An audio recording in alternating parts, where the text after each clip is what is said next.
Okay,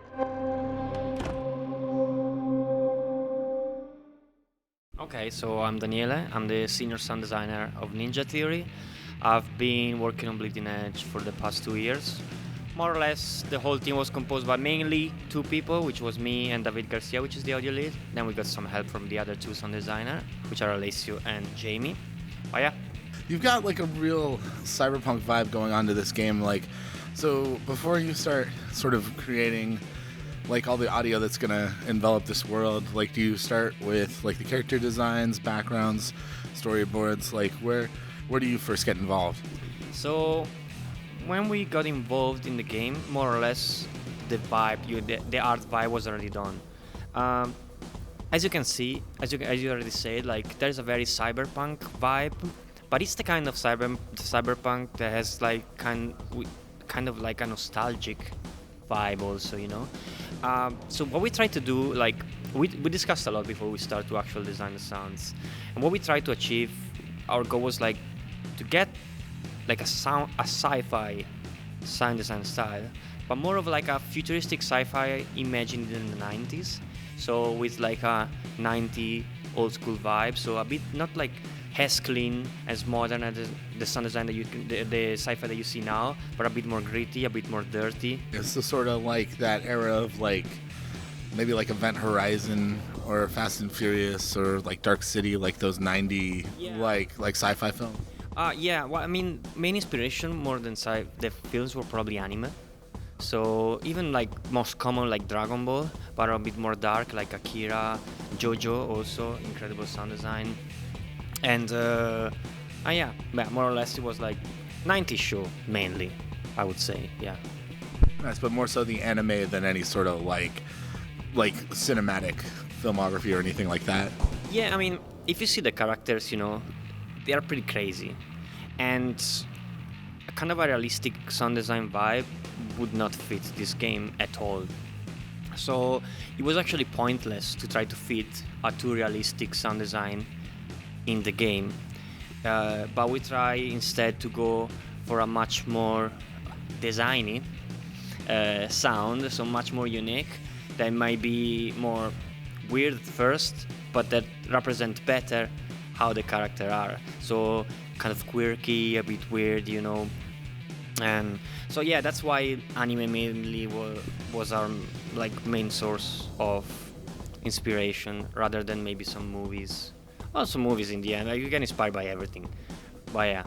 What about when you're looking at the characters, like, and you're deciding what they're going to sound like and things like that? Like, is that a discussion? Like, how does that discussion pan out? The good thing is that Rani really trusts us on taking ownership of our field. Also, the team of Bleeding Edge is a small team. That's how Ninja Theory works, you know. It's like this kind of agile production where we have small teams, we work fast, and everyone takes full ownership of what it's doing. So there was not really kind of a direction from her, but the direction was from the art itself. There was really no need for them to tell us how it should sound, because as soon as we see them, we know how to make sound design for them. And the good thing is that all these characters, you know, they have all these augment that they like to play with their body and augment them and emphasize maybe some aspect of their personality through augmentation. And so that makes all the character completely different, because even though what makes them, what is in common is like the fact that they are all augmented, the way they augment themselves is completely different because of their personality, because of their goal, because of their past. And that let us like go extremely unique for each character. Like each character is completely different and it sounds completely different, but we try to also give this unique style and keep them in a cohesive environment. You know, they need to still make sense all together. So for example, Kulev is mainly a snake controlling a dead body, so we focused a lot of give all the sensation of this dead body dragged around, all these bones, crackling, squishy meat, and the metallic part of the snake. Then we have, for example, Zero Cool. He's a gamer, he loves games, so we brought like 80s style video game sound design into his character. Ned, he's a metalhead. That was a piece of cake for us because Heavy metal guitar. plus I have a metal background, so it was just a perfect character for us. Super fun. Okay, I'm gonna shred and drop C for a little bit. Yeah, exactly. And like also our junior sound designer, Jamie, he's an amazing guitar player. So we just told him, hey man, just drop as many solo as you want, give us some nice riff, and then we chop them all and we start to put them into all the sound design of Nidhogg. Buttercup, she's clearly into motorcycles. She's a biker, so it was pretty clear what we had to do while designing her, and so on, so on, so on. As you can see, each character is so different that it was not hard at all to just find some key element that would characterize them very well. Is that different from a lot of like games? Like, because it's not like this is the first game to have like unique characters or anything like that. But obviously, a lot of games it's just sort of like you've got like a few things here and there that you got to design. But like this is like you're actually going in and really tweaking everything for each individual character. Yeah, the thing is that, as you told you, like what makes them common is the fact that they are augmented. But because they are augmented in such a different way, it makes them so different also sound design wise. What we tried to use as a glue was this 90s vibe, basically. So this kind of grunge vibe that the whole sound design of the game has. And I think in the end they fit well together, even though they're so different. And other games, I'm sure there's other games that have kind of the same style, but in this case, probably the quirkiness is a bit over the top compared to them. Just sort of started with everything that they had in common and worked your way out for each character. Yeah, exactly. That's exactly what we did. Awesome. And then what about like creating the environments and things like that, like all these different levels, things like the announcer to think about, like sound effects like for the world? Yeah, so one of the main challenges for us in general was how to mix the whole game, because that was born as a competitive game, The goal was to be a competitive game. And therefore the mix need to be very clean, need to give you the right information in the right moment, it need to make you a better player. That's the final goal of the sound design. So what we did is like everything, not only environment, the sound design, every ability, whatever, everything that you listen, it goes through a extremely dynamic system that gives you the right information when you need them.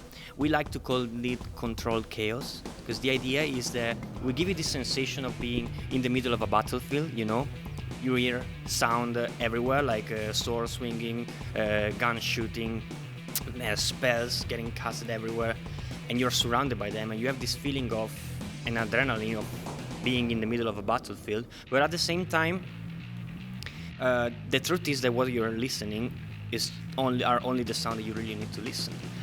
So I'll give you an example. If someone is attacking you, clearly it will be more important than an enemy that is not attacking you. Therefore, it will be louder and more clear to you to listen. But an enemy that is not attacking you is also less important than an ally, because it could be a threat eventually. But an ally that is healing you is probably more important than an enemy that is not attacking you.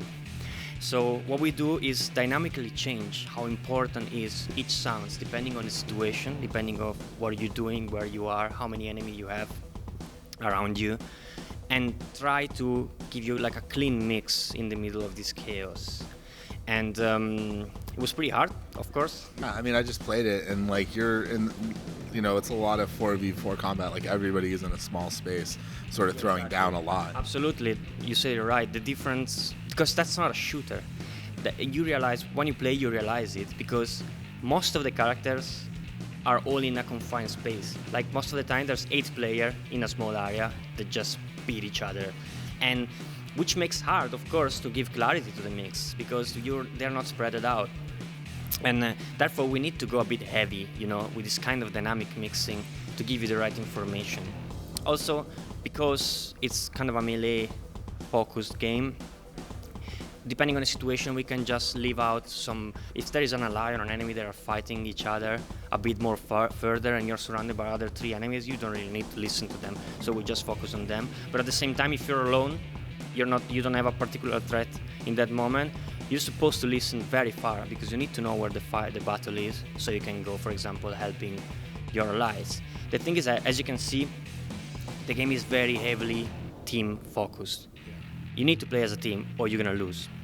But at the same time, so we play using voice chat, and it's suggested to play using voice chat. But at the same time, I get it that some players, they just don't want to use voice chat. They just want to play the game and in silence for whatever reason they have. Because they are shy, because they don't want to interact, because they have other sounds in the background. I don't know, my girlfriend is talking on the phone, I don't know, whatever.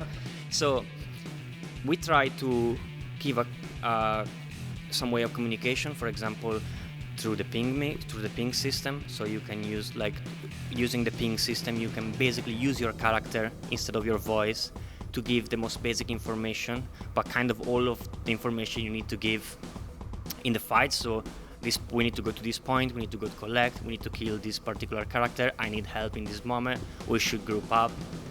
And so hopefully you should be able to play properly as a team even without voice chat.